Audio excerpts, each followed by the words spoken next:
Hello friends, स्वागत है आप सभी का आपका प्यारा सा यूट्यूब चैनल ओके एजुकेशन में।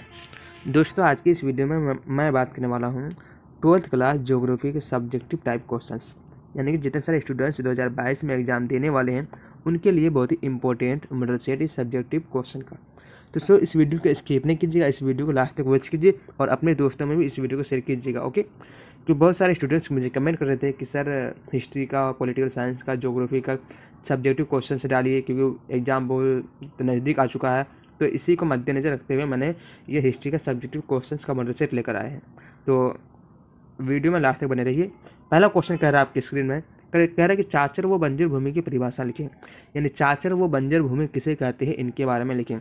ये लगभग 3 मार्क्स का आपका पूछा जाता है, 3 से 4 मार्क्स का। तो अगर आप 3 से 4 मार्क्स अगर सेव करना चाहते हैं तो वीडियो में लास्ट तक बने रहिए।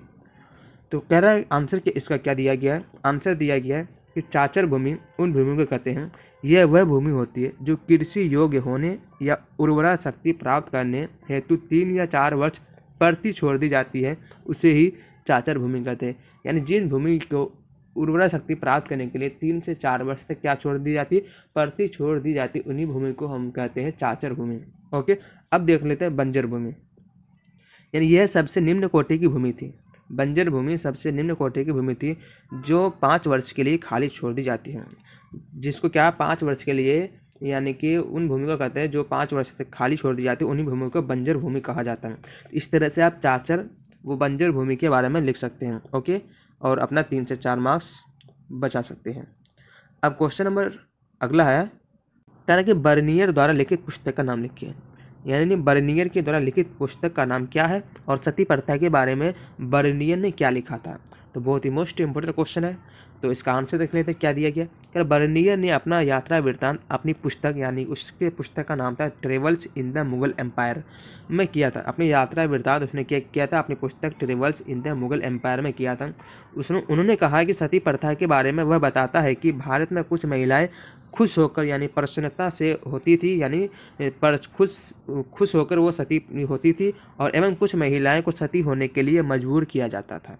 कर अपने वर्णन द्वारा यूरोपीय श्रेष्ठता एवं भारत में व्याप्त बुराई को प्रमाणित करना चाहता था। तो इस तरह से अगर बर्नियर के बारे में क्वेश्चन आ जाए तो आप मतलब इसको लिख कर अपना 3 मार्क्स बचा सकते हैं, सेव कर सकते हैं। ओके, तो चलते हैं अब क्वेश्चन नंबर अगला है आपके स्क्रीन में, कह रहा है कि रैयतवारी भू राजस्व बंदोबस्त व्यवस्था की विशेषता पर प्रकाश डालें। तो ये बहुत ही इंपॉर्टेंट क्वेश्चन है। ओके, तो इस क्वेश्चन को आप क्लियर कीजिए। तो इसका आंसर देख लेते क्या दिया गया। कह रहा भारतवर्ष में जैसे जैसे अंग्रेजी राज्य का विस्तार की गई, यह व्यवस्था मद्रास, असम और मुंबई में भी लागू की गई। इस व्यवस्था में जमीन सीधे किसानों को दे दी गई और किसानों को अपनी भूमि बेचने या गिरवी रखने को खेती करने के लिए दूसरों को देने का अधिकार था। इसके बाद समय पर भूमि कर देते रहने पर क्या है, समय पर भूमि कर देते रहने पर किसानों को भूमि के स्वामित्व से वंचित नहीं किया जा सकता था और किसान सरकार को कर देते थे। कर पैदावार की कुल कीमत का आधा भाग किसान सरकार को देते थे। जितना पैदावार करते थे उनके कुल कीमत का जितना कीमत होता था उनका आधा जो है रुपया किसको, किसान सरकार को देते थे और आधा अपने पास रखते थे। इस व्यवस्था में किसानों की स्थिति अच्छी थी और रैयतवारी व्यवस्था भारत की भूमि का 51 भाग पर लागू किया गया था। यानी कि रैयतवारी व्यवस्था जो है भारत की कुल भूमि का 51.1 भाग पर लागू किया गया था रैयतवारी व्यवस्था। इस तरह से आप रैयतवारी व्यवस्था के बारे में लिख सकते हैं और अपना 5 मार्क्स सेव कर सकते हैं। ओके, अब चलते हैं क्वेश्चन नंबर अगला है आपके स्क्रीन में, कहना कि गांधी जी 1917 ईस्वी में चंपारण क्यों गए, वहाँ उन्होंने क्या किया। ये बहुत ही मोस्ट इंपॉर्टेंट क्वेश्चन है क्योंकि मैंने जितने भी प्रीवियस क्वेश्चन ईयर का जो मैंने मॉडल सेट देखा है क्वेश्चंस, ओके, तो लगभग एक क्वेश्चन ये चंपारण सत्याग्रह से हर बार पूछा गया है। चंपारण सत्याग्रह के बारे में लगभग हर बार क्वेश्चन पूछा गया है, तो बहुत ही मोस्ट इंपॉर्टेंट क्वेश्चन है ये। ओके, तो आप लोग केयर कीजिएगा। तो देखिए इसका आंसर क्या दिया गया है। क्या गांधी जी भी 1917 ईस्वी में चंपारण क्यों गए, ओके, और वहाँ जाकर उन्होंने क्या किया। तो इसका आंसर देखिए आप। कर बिहार के चंपारण जिले में गोरे बागान मालिकों ने किसानों से एक अनुबंध किया था जिसके अनुसार किसानों को अपनी जमीन के 3/20वें हिस्से में नील की खेती करना अनिवार्य था। कर किसान इस अनुबंध से मुक्त होने चाहते थे। ओके, और क्योंकि नील की खेती करने से भूमि की जो है मिट्टी की उर्वरा शक्ति समाप्त हो जाती थी। और 1917 ईस्वी में चंपारण के राजकुमार शुक्ल के अनुरोध पर गांधी जी चंपारण पहुंचे और नील बागान मालिकों के शोषण का विरोध किया, जिनके प्रयासों से सरकार ने चंपारण को किसानों की समस्याओं की जांच हेतु एक आयोग नियुक्त किया। अतः अंत में क्या हुआ कि अंत में गांधी जी की विजय हुई और गांधी जी का पहला सफल आंदोलन भारत में था। और गांधी जी का यह पहला सफल आंदोलन भारत में था। ओके, तो इस तरह से आप चंपारण सत्याग्रह के बारे में लिख सकते हैं और अपना 3 से 4 मार्क्स अपना सेव कर सकते हैं। ओके, अब चलते हैं क्वेश्चन नंबर अगला है आपकी स्क्रीन में। कह रहा है कि 1857 के विद्रोह का तात्कालिक कारण क्या था।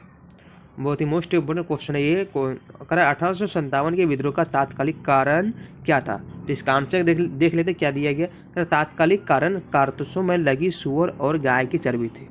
कह रहा है कि 1857 ईस्वी में सैनिकों को नई एनफील्ड राइफल दी गई और इन एनफील्ड राइफल में गोली भरने से पूर्व कारतूस को दांत से छीलना पड़ता था।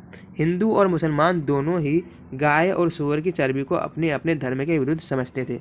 ओके, और फिर अगला है और अतः उनका भड़काना स्वाभाविक था।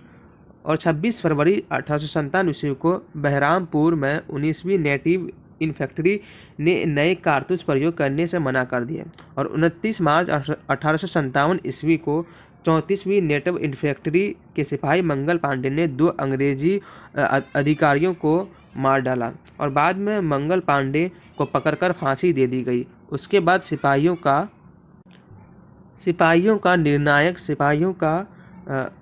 निर्णायक विद्रोह 10 मई 1857 ईस्वी को मेरठ से शुरू हो गया। तो इस तरह से आप 1857 के विद्रोह का तात्कालिक कारण लिख सकते हैं और अपना 5 मार्क्स अपने खाते में आप सेव कर सकते हैं। तो इस तरह से मैंने कुछ इंपॉर्टेंट सब्जेक्टिव क्वेश्चन कवर किया है। अगर आप लोग नेक्स्ट सब्जेक्ट का अगर सब्जेक्टिव क्वेश्चन लेना चाहते हैं तो आप लोग कमेंट बॉक्स में कमेंट कीजिए, मैं जल्दी ही प्रोवाइड कराने की कोशिश करूँगा। मिलते हैं नेक्स्ट वीडियो में, तब तक के लिए इस वीडियो को शेयर कर दीजिएगा और इस वीडियो को लाइक भी कर दीजिएगा और चैनल को सब्सक्राइब कर दीजिएगा। मिलते हैं नेक्स्ट वीडियो में, तब तक के लिए बाय।